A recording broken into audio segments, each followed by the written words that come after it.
நம்ம தலைவர் super star Rajinikanth அவர்களை பற்றி நடிகை தேவயானி பேசிய ஒரு வீடியோ ஒன்று சோசியல் மீடியாக்களில் வைரல் ஆகிட்டுருக்கு. தேவயானி கிட்ட ஒரு கேள்வி ஒன்று கேட்டாங்க.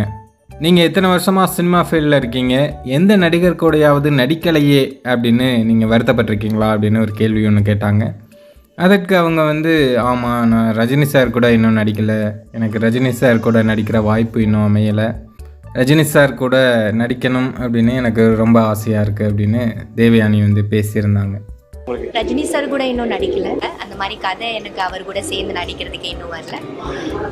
பட் அவர் கூட நடிக்கணும்னு ஆசையாக இருக்குது. எல்லாருக்குமே பார்த்திங்கன்னா தலைவர் ரஜினிகாந்த் அவர்களுடன் நடிக்கணும் அப்படிங்கிறது தான் ஒரு மிகப்பெரிய ஆசை. அதாவது சினிமாவில் இருக்கிற எல்லாருக்குமே தலைவர் கூட எப்படியாவது ஒர்க் பண்ணிடணும் அப்படிங்கிறது ஒரு மிகப்பெரிய கனவாகவே இருக்குது. தலைவர் கூட நடிச்சிட்டாங்கன்னா அவங்களோட வாழ்க்கையை ஃபுல்ஃபில் ஆயிரும் அப்படின்னு சொல்கிற அளவுக்கு நிறைய பேர் இருக்காங்க. அந்த வகையில் தான் இப்போது தேவயானியும் தலைவர் கூட நடிக்கணும் அப்படின்னு தன்னோட ஆசையை வெளிப்படுத்தியிருக்காங்க. தலைவருடன் தேவயானி நடிக்கிறதுக்கு விரைவில் கடவுள் அருள் புரியட்டும்.